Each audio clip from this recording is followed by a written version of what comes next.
Mansur Gidfar. Hi. All right, let's talk about corruption.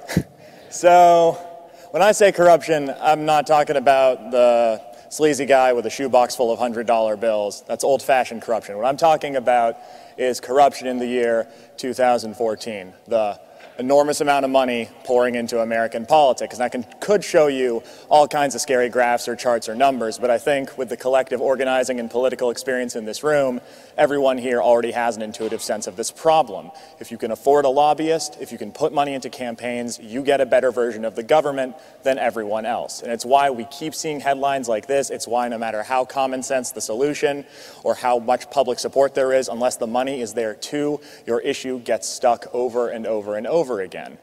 And this is an immensely complicated problem, right? When I say money in politics, most people think, well, the money going into campaigns are Citizens United, but there's this whole shadowy network of dark money groups, there's lobbyists, there's the revolving door, and it's just this big incestuous, you get this.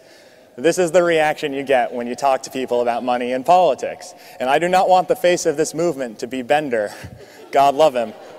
So today I'm going to talk about the solution. I'm going to talk about how we win this thing, because I am so sick to death of seeing this headline over and over again, of seeing the same great reform ideas show up in Washington, get some Democratic votes, get 0 Republican votes, and then die the same slow, painful death.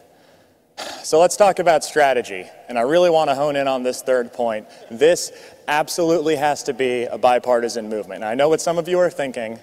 Who is this asshole telling me that we have to work with the party of the Koch brothers to get money out of politics? How does that make any sense? And what's funny is that when we go and talk to Republicans about this issue, they say the exact same thing, but instead of the Koch brothers, it's George Soros.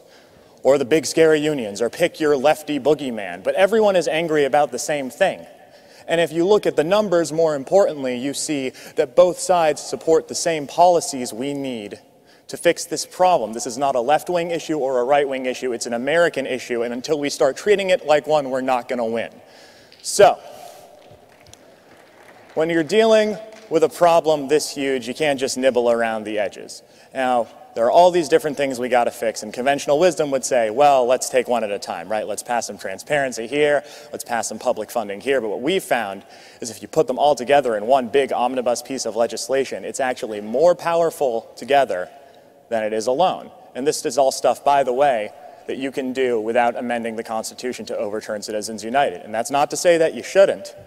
That's to say that these two strategies work in tandem because, like the majestic Voltron, we are so much more powerful when we unite as one. Also, that's an awesome picture, and I need an excuse to put it in this slideshow. So, we've got something called the American Anti-Corruption Act. It's at anticorruptionact.org, and I don't really have time to get into the policy stuff now, but I'd love people to check it out online because the nerd stuff is important. But I actually want to talk about the name. Now, when you call this issue corruption, not money in politics, not democracy, saving our democracy, not campaign finance reform, but not corruption, you get a 50% bump with conservatives. It bridges the partisan divide, and more importantly, it's honest because that's what this fucking is. So, for those of you, I know what some of you are thinking now, right? It's Mansur, you handsome idiot. This all sounds great, but do you really expect this to get anywhere in Washington? And my answer is no, absolutely not, I don't. That's why we need to stop throwing ourselves at a brick wall with reforms in Washington that are clearly going nowhere in this Congress and start focusing on the 13 states in this country where tomorrow we could put a statewide anti-corruption act on the ballot. And this is a game changer for 2 reasons. One, there are certain states where this is just good policy. There are states where money in politics is actually a bigger problem than it is at the federal level. North Carolina, I'm looking at you.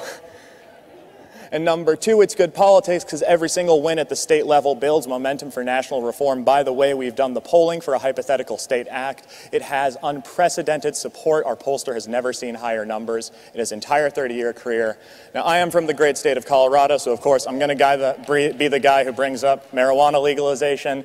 Now, here is an issue that 20 years ago was a late-night punchline, but using this strategy by building a right-left coalition, by going state by state, they have legalized it in 2 states. It is polling over 50% nationally, and we are doing the same thing with money in politics, and we're doing it now. or represent us, please check us out. And I'm going to do a quick shameless plug for our current campaign. We're running a fake candidate against McConnell and Grimes in Kentucky. Use your magic computer phone, Google Honest Kill Fulbright. You will be so happy you did. Thank you so much.